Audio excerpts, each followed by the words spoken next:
Hey, what's up, my saints and sinners? It's Demon Ascended here again, or Spencer, and today I'm going to be talking about my top surgery. Um, as you guys may or may not have known, I had top surgery on September 30th, last year, 2020. I'll be talking about things I don't believe I talked about in my my follow-up video from the first thing. So this is a follow-up from the first video I made. So it's basically converting breasts into a flat chest. And from the side, it looks pretty good. I'm not wearing a binder anymore, which is amazing. So as you can see, the results of the t-shirt are pretty much the same result as the binder. Also, just to prove I don't have a binder on, there we go. As well as you don't really see any line or markings from the binder. So I'm just going to be talking about, everything that happened and my experiences going in for surgery for the first time ever. I have never had surgery before, so it was kind of a scary experience. So the day before surgery, I was not allowed to eat anything past, I wasn't allowed to drink anything or eat anything past 10 p.m. And this surgery, I think I had it scheduled for like 2 p.m. So I was hungry, like ravenous hungry. So, I mean, being on testosterone for like the first week, I was extremely hungry and all the time. I don't know why, it was probably the testosterone. But,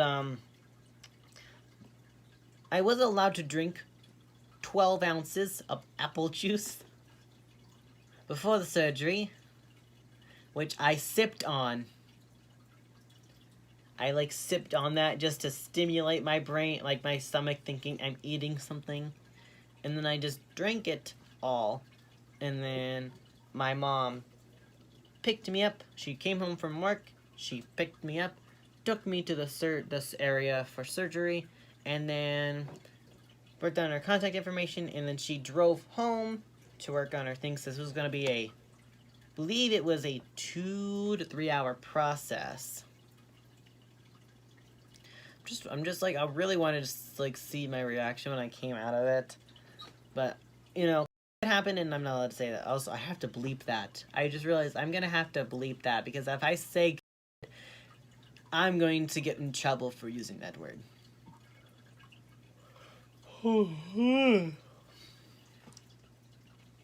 So I waited in there for about 15-20 minutes. But anyway, I went in, they had me take off all my clothes except my underwear. Thankfully, they didn't let me take off my underwear. I was not wanting to take off my boxers. They put me in a hospital gown. I sat down on the, I wanted to say trolley, I don't remember what it's called. They laid me down on the hospital bed. In the waiting area of the hospital. So it's not the waiting room, it's not the surgical room, it's like the room where I wait and get prepared for surgery. Basically the recovery room that I was going to sit in. They had me put all of my clothes, my shoes, and everything in a bag next to the area. And then they had me put on these weird compression socks that are open-toed. It's basically to help with circulation. And it was basically knee-high socks, so I wore those before and after the surgery, and for a couple of days after. They were comfortable before, but as soon as I took them off, it was just a weird feeling. And then we did get to the surgery part, and they wheeled me into the room. They strapped down my legs and then strapped down my arms, and I was like I got really nervous because I was not expecting them to strap down my arms, and having my glasses off staring up at the bright hospital light that was blinding me only made me more anxious. And then just rewind that a little bit, they inserted this side. They inserted this little needle, and they kind of tucked it under. It's basically to give me fluids. And they tucked it under, and they put it over. And I was able to move my arm, but my brain was like, you're not gonna move your arm. That needle will break off into you. There was no needle in there. That's why I was able to move it. They just had this needleless. The needle went in, but then it retracted out.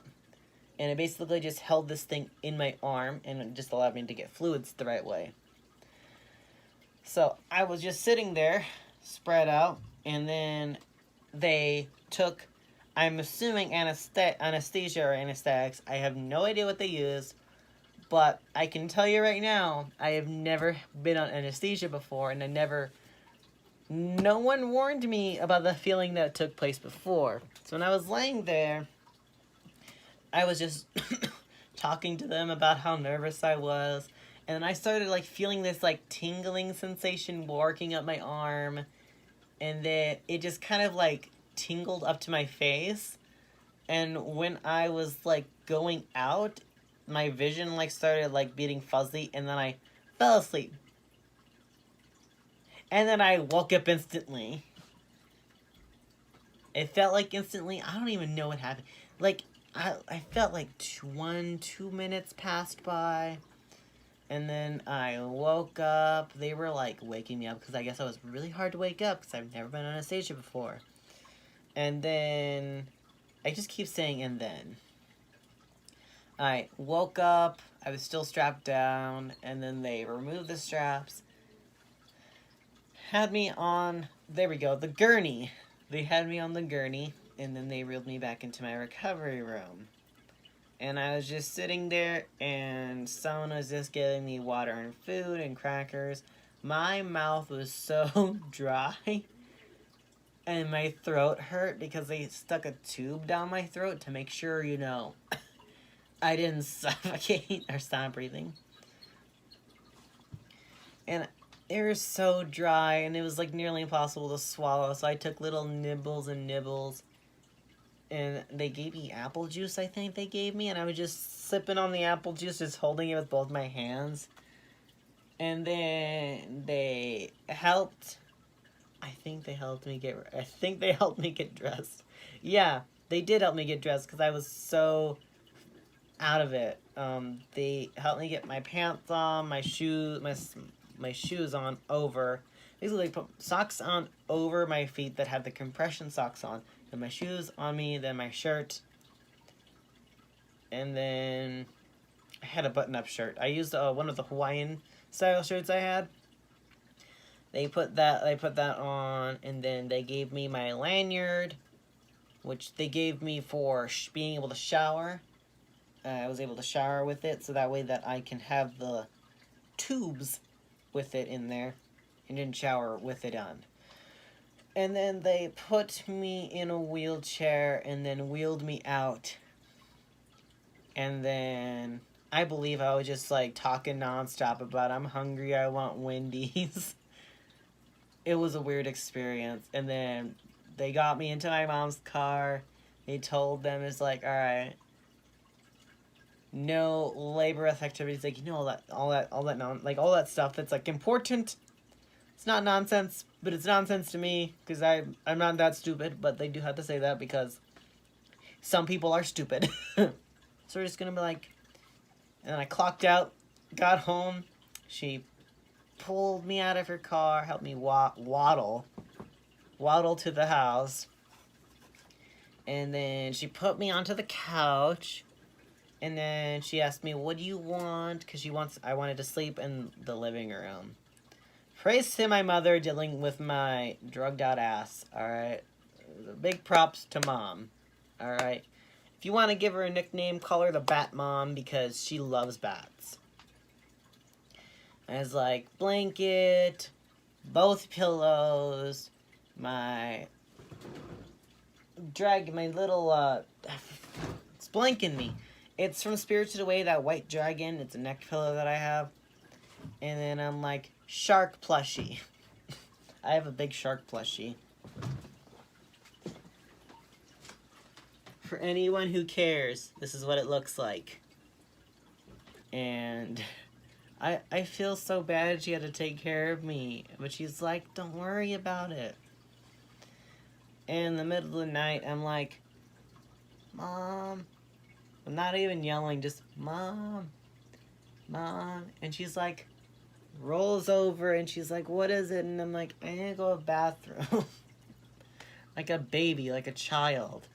And at that point, being on oxycodone, which is a extremely powerful painkiller, I did not like it at all. Did not feel any pain though. Did not like it though. And she took me to the bathroom, waited outside, and got back up, helped me walk back to the area, and then went back to sleep. So I just told them that, yeah, my brother lives at home. And he's 20, and he's like, all right, my mama could take care of me. So then I forgot like what happened the first few days, but I know the process of waking up in the morning at 8 a.m., 8 p.m. My mom would get me up, take me to the bathroom, and have me do my drains. It's basically these egg-shaped suctions with a tube that went into this port right here and this port right here. And then I had steri strips, and anytime I moved, the steri strips would just like peel the hair off my skin. Oh, it's so annoying. I wasn't allowed to shave before the surgery either, so they had to shave me for me because I wasn't allowed to shave for irritation purposes, so I wouldn't get irritated. Now I want to talk about the medication. My antibiotics were fine. The nausea patch was fine. However, I do want to bitch about the oxycodone. I hated it. I hated it. Now, despite the fact that it did not make me feel any pain while being on it, going off of it, coming down from that, was not a fun experience. I had to take vomit pills because anytime I came down from it, I felt like I was going to throw up my entire organs and brain out. It was just so uncomfortable. So I was like, I'm good. We can just go on Tylenol now. Fuck oxycodone. So we went off oxycodone and started taking Tylenol. I did have a little bit of pain pop up because of that, but I'm like, I'm not coming down from a high just to not experience pain. So went on that for a couple weeks. About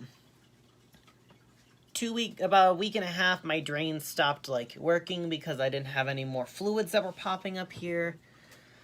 So we went to back to the area. My mom drove me. She drove me there, and then they basically I don't know if they gave me a little shot or not, but they basically took the tubes out. It was an uncomfortable feeling, but it did not hurt. It just felt really uncomfortable feeling the tubes slide and pop out. And now the incision sites were just here. And then they just had me, they just put like restrictive tapes right here. They put more steri strips on me. It was horrible.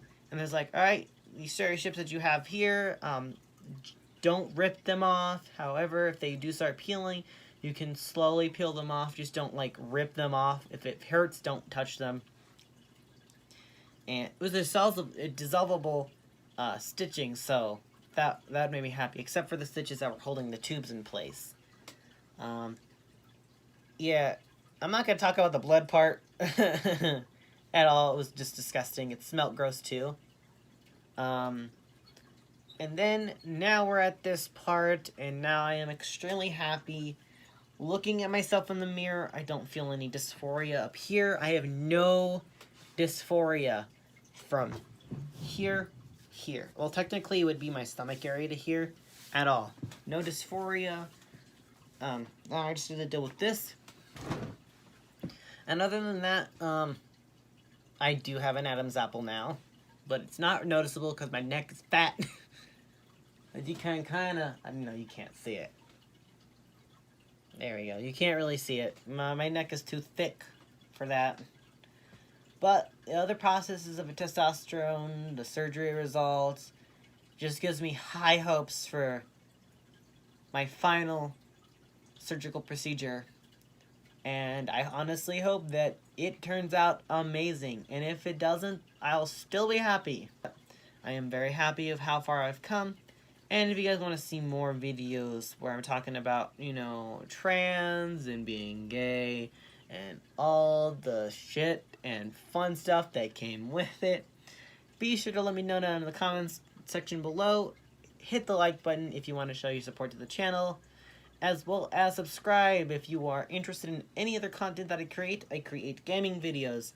I'm starting to learn animation. I'm talking about more vlog related stuff, as well as gaming, which is my general bread and butter, as well as speed arts. I think I mentioned gaming before. Speed arts and a few other things that revolve around crafts, including plushie making and designs. So if you guys enjoy that video, as I said, show your support, and I'll see you guys next time. Bye!